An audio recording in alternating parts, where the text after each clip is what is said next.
अस्सलाम वालेकुम। अगर व्यूअर्स आप लोग भी शदीद सर्दियों में मलाई से मिनटों में मक्खन निकालना चाहते हैं तो ये वीडियो लाजमी से वॉच कीजिएगा। आपके साथ शेयर करूंगी बहुत ही ज़बरदस्त सा ट्रिक। तो व्यूअर्स सबसे पहले मलाई ले लें। जितनी भी आपने मलाई स्टोर की हो आपने हमेशा फ्रीज़र में रखना है, इसको फ्रिज में नहीं रखना।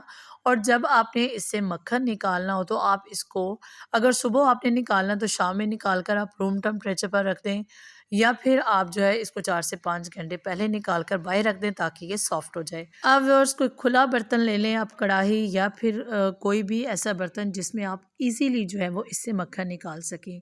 तो मैं किसी भी मिक्सर जार का इस्तेमाल नहीं करूँगी, ना तो ब्लेंडर का करूँगी, और जस्ट चम्मच की मदद से मक्खन निकलेगा। लेकिन उससे पहले आपने एक काम करना है। सारी मलाई को ऐड करने के बाद कढ़ाई में आपने क्या करना है कि इसको अच्छे से आप मिक्स कर लें और चूल्हे पर चढ़ा दें। जस्ट इसको व्यूअर्स 2 से 3 मिनट कुक करेंगे, बिल्कुल लो फ्लेम पर अच्छे से मिक्सअप करते जाएंगे और इतना इसको कुक करेंगे कि ये नीम गर्म हो जाए। इस स्टेज पर व्यूअर्स आपने चम्मच इसमें मुसलसल चलाना है ताकि ये बहुत अच्छे से मिक्सअप हो जाए। तो आपने इस बात का ख्याल रखना है कि ये बहुत ज़्यादा गर्म ना हो, जस्ट नीम गर्म हो तो आप इसकी फ्लेम को ऑफ कर दीजिएगा। और इस तरह चम्मच चलाने से क्या होगा कि ये सॉफ्ट हो जाएगी और अच्छे से मिक्सअप हो जाएगी।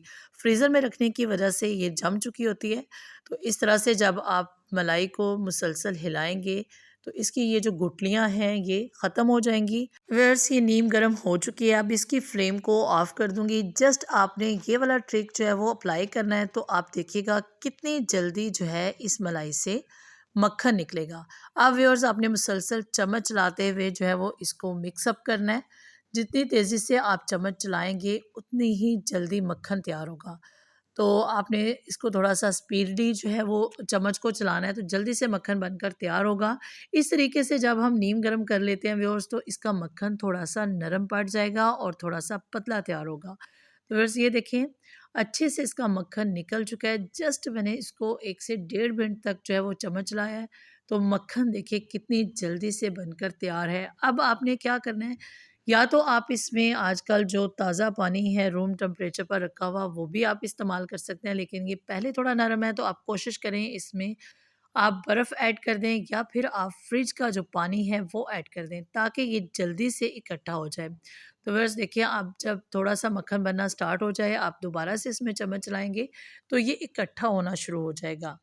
अब जब ये इकट्ठा हो जाए तो आप इसको इसी तरह से निकाल लें और किसी भी बर्तन में निकालने के बाद देन आप इसमें ठंडा पानी ऐड कीजिएगा। इस स्टेज पर आपको पानी बिल्कुल भी ऐड नहीं करना।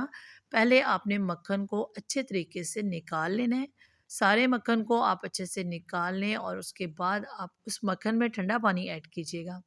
व्यूअर्स ये बहुत ही ज़बरदस्त सा ट्रिक है। अगर अभी तक आपने इसको ट्राई नहीं किया तो आप लाज़मी से ट्राई कीजिएगा। गर्मियों में हम मलाई में जो है वो ठंडा पानी ऐड कर देते हैं तो फ़ौरी से जो है वो मक्खन बन जाता है।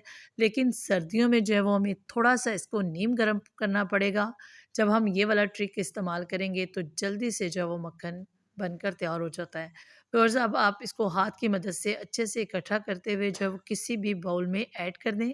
अच्छे से बर्तन को साफ़ कर लें और व्यूअर्स जो मक्खन आपने निकालना है उसको आपने वॉश बहुत अच्छे से करना है। तो व्यूअर्स मक्खन तो जल्दी से निकल आएगा, दूसरा काम जो है वो इसको वॉश करने का है। वॉश अगर आप अच्छे से करेंगे तो आपका मक्खन बिल्कुल भी ख़राब नहीं होगा, चाहे फ्रिज में हफ़्तों पड़ा रहे। तो व्यूअर्स देखिए अच्छे से आपने इस तरह से मक्खन निकाल लेना है। और अब आपने मक्खन निकालने के बाद इसको वॉश करना है। वॉश करने के लिए आपने ठंडे पानी का इस्तेमाल करना है। या तो आप बर्फ़ ऐड कर दें या फिर आप इसमें ठंडा फ्रिज का पानी ऐड कर दें और फिर आप इस मक्खन को अच्छे से वॉश करें। इससे देखें जब आप इस तरह से ऐड करते हैं तो बर्तन में जो है वो इसमें से दूध निकलना शुरू हो जाता है। तो आप इसको जो है वो निकालते जाएँ। 3 से 4 दफ़ा आप इसको ठंडे पानी के साथ अच्छे से वॉश करेंगे तो पानी बिल्कुल साफ़ होना शुरू हो जाएगा और जो है मक्खन अच्छे से साफ़ हो जाएगा। इस तरीके से जब आप मक्खन को धो लें तो व्यूअर्स आप इसको चाहें तो फ्रिज में हफ़्तों के लिए रख दें। आजकल सर्दियाँ हैं तो बिल्कुल भी ख़राब नहीं होगा। आपने वॉश बहुत अच्छे से करना है और तकरीबन 1 वीक के बाद आप दोबारा से अच्छे से वॉश कर लें जो आपके पास बच जाए। तो व्यूअर्स, अगर गर्मियों में आपने इसको स्टोर करना हो तो बेस्ट है कि आप अच्छे से वॉश करने के बाद फ्रीज़र में रख दें और जब आपने यूज़ करना हो उसको थोड़ी देर पहले निकालें और यूज़ कर लें। तो व्यूअर्स, आजकल मकई की रोटी या फिर किसी भी और रोटी पर आप इसको अप्लाई करें और फिर आप उसको खाएँ तो सर्व करें, बहुत टेस्टी लगती है। तो इसलिए आप फ्रेश मक्खन निकालें और उसको आप फ्रिज में रख दें। लेकिन इसके लिए आपने इसको वॉश बहुत अच्छे से करना है। तो व्यूअर्स, बहुत अच्छी तरह से इसको वॉश कर लें और फिर आप इसके जो हैं वो अच्छे से पेड़े बनाकर रख लें। तो व्यूअर्स, आप इस तरीके से इसको जब पेड़े की शेप देंगे तो इसमें जो एक्स्ट्रा पानी या फिर दूध होगा वो इसमें से निकल जाएगा और बिल्कुल ख़ालिस मक्खन जो है वो आपके पास आ जाएगा। तो व्यूअर्स, ये थी आज की रेसिपी। अच्छी लगे तो आप इसको लाइक कीजिएगा, अपने फ्रेंड्स एंड फैमिली में लाज़मी से शेयर कीजिएगा और अगर आपको भी मक्खन निकालना एक मुश्किल काम लगता है तो आप इस ट्रिक को लाज़मी से इस्तेमाल कीजिएगा और देखिएगा कितनी जल्दी से मलाई से मक्खन तैयार होगा। अपनी दुआओं में याद रखिएगा, अपना बहुत सारा ख़्याल रखिएगा। अल्लाह हाफ़िज़।